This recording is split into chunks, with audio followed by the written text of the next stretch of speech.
Hey guys, Rexdale Ray here, and today we're going to install the Garmin Striker 4 on the Lightning Kayaks Strike.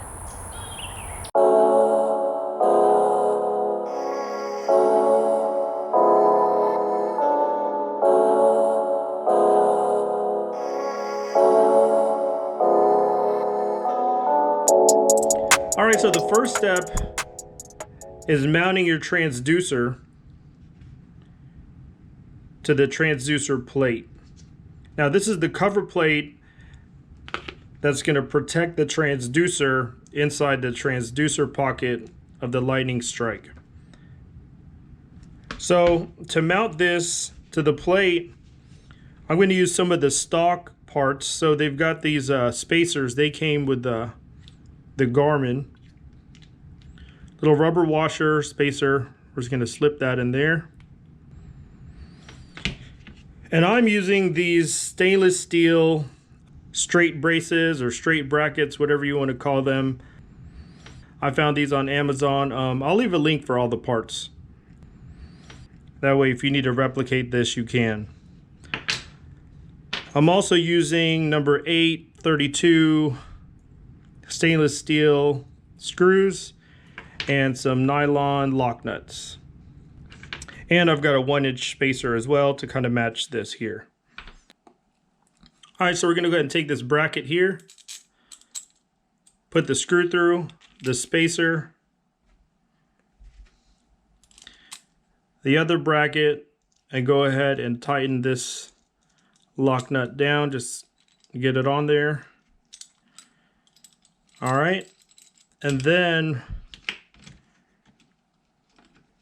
we're going to put the brackets on the outside of the transducer plate prongs.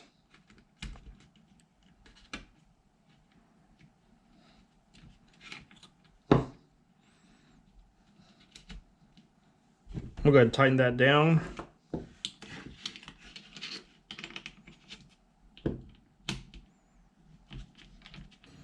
All right, and then we're going to run this screw through the 4th hole here.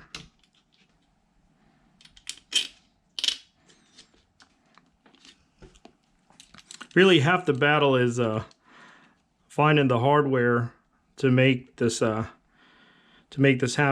Whatever transducer you're trying to mount, try to make sure you get a firm, secure attachment to the transducer plate.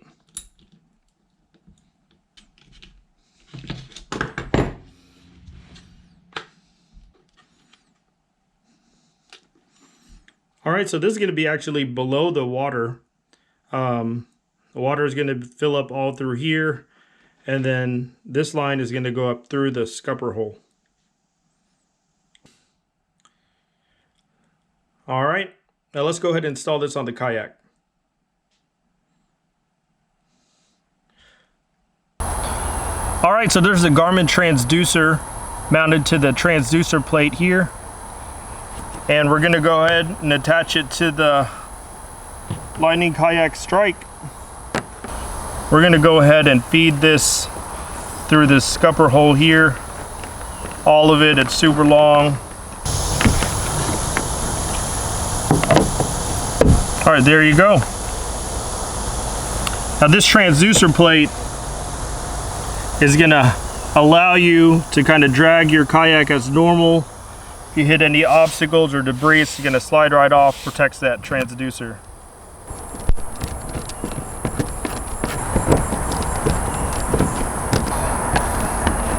There you go. All right, let's flip this boat over. All right, so you got all the wires that came through this scupper hole. That goes to that transducer pocket. There's a lot of wire. This is really meant, you know, to run a full length of a boat. So kayak is a little bit shorter, but realistically, you don't need to run any holes if you don't want to. You could just run it straight to the unit here, and then have your battery run right here, and call it a day. Obviously, you want to zip tie these lines, kind of stow it underneath your seat. But if you're looking for a clean setup, you're gonna wanna run a hole. Let me take a quick pause here in this particular install to go over a different way to mount your transducer. Now, the transducer pocket in the Strike, it's gonna fit most transducers. But if you're using a unit that uses a large transducer or a side scan unit in particular, your best bet is a track mounted transducer arm. You can pick those up from Yak Attack, Railblaza, or Scotty. And the way those work is it mounts right here to the track, and then has an arm, and then it puts your transducer below the boat. Now, with these transducer pockets in the Lightning Strike or any kayak, side scan isn't going to work with that, because side scans need to be below the boat so they can scan out sideways unobstructed. Track mounted transducer arms are also going to be good if you're trying to use the same fish finder for different boats, different kayaks. You can just unscrew them, put them on a different boat without permanently installing the transducer.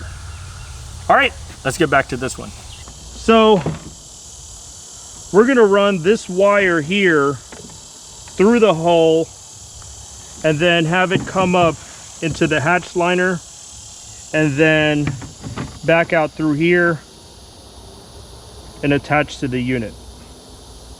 I didn't want to do another hole up here, mainly because I don't want these plugs anywhere near this drive, because that'll ruin plugs really quickly. So I want to be able to store them in this little hatch liner and keep them protected when not in use. So let's go ahead and get started.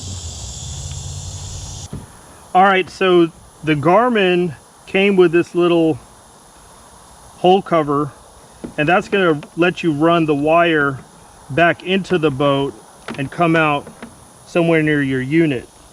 So I'm going to go ahead and use a straight line here, and I'm going to put it kind of dead center right here,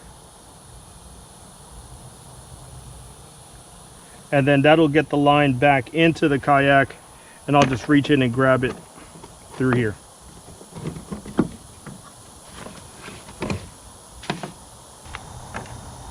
All right, so this is a 1/2-inch drill bit. It should be more than enough clearance. I just got to wiggle it a little bit to make sure it covers that lip here.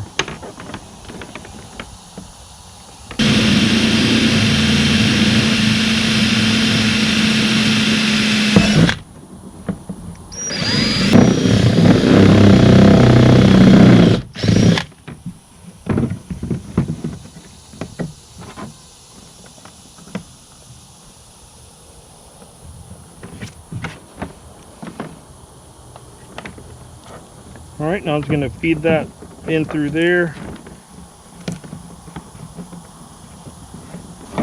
I got this handy little gaff.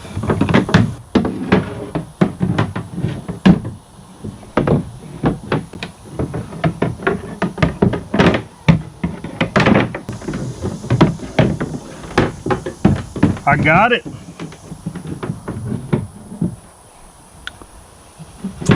A little pro tip there. Use a gaff, come in through the front bow.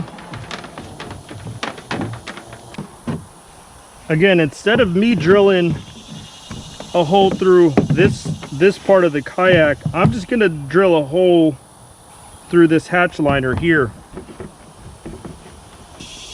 We go dead center, about 2 inches down.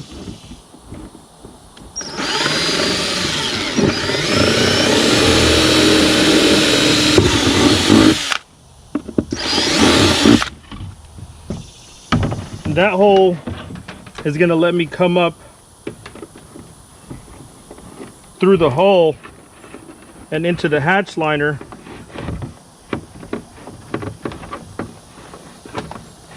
All right, so we're going to go ahead and finish up this install right here at the boat. We've got our Yak Attack round base fish finder mount. I just got to get some of the hardware out of here.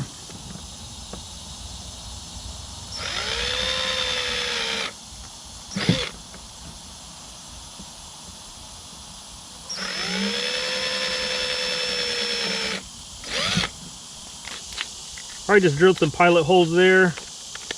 And then now we're going to go ahead and get these two in there and get that hole plugged up.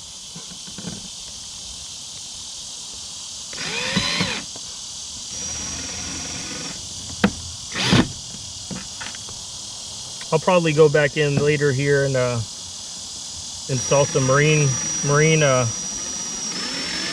glue, silicone goop. All right, so now we got the transducer line running all the way to the front of the boat, coming out through this hole. Next, we've got the power.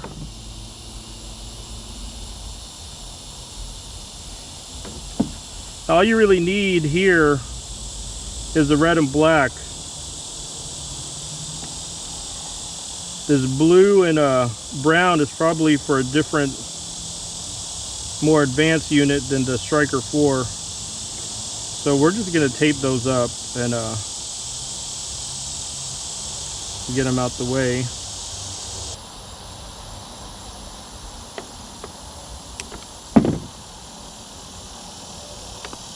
Now the way I'm connecting them to the battery are these 90-degree banana clips, and these go into these banana jacks,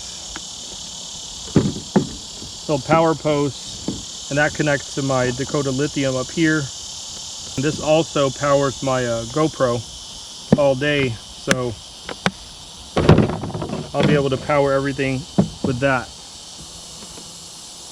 All right, so I'm going to slip this little rubber piece here and then undo these set screws.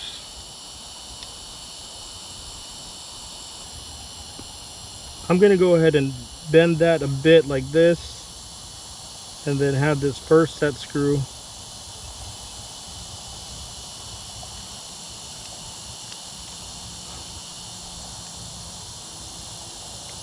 to make a good contact there. And then this other set screw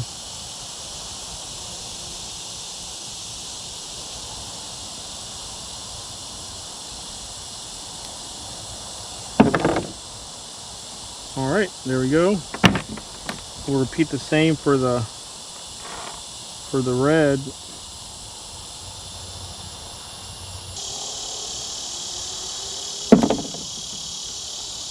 All right, now we got our power cable all set up. These just go in here.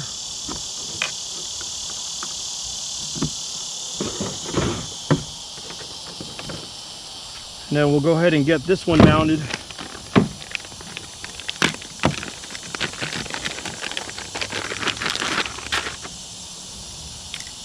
Got this lock and load base here. Go right here on the track. Alright, so you just pull this up here like that. This is going to attach here.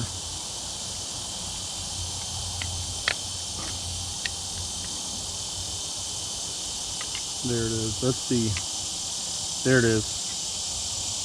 So it's got the same hole pattern here, so you just match up the hole pattern. Alright, and we got some Allen wrenches here to get this on there securely.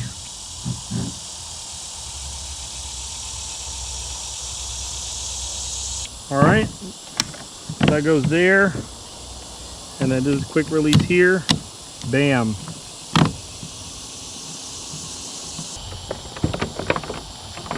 I'm going to run it underneath this bungee here, and we'll go ahead and get these all installed again.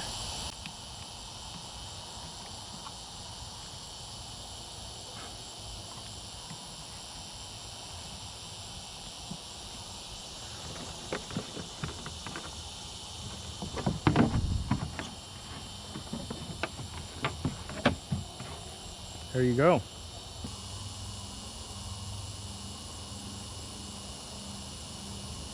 It's alive. All right, so the install is pretty much done. We just got to do a little bit of cleanup here with the wires after knowing everything's working. This transducer cable wire running here.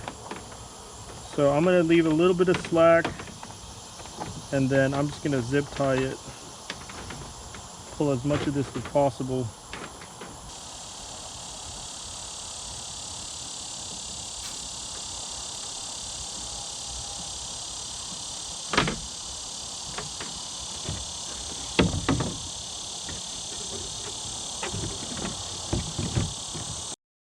There you go. So I got my battery up here, power source.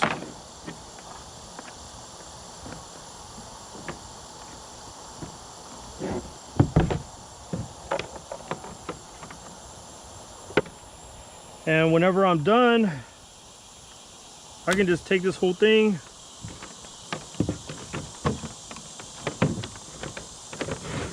put it in my hatch,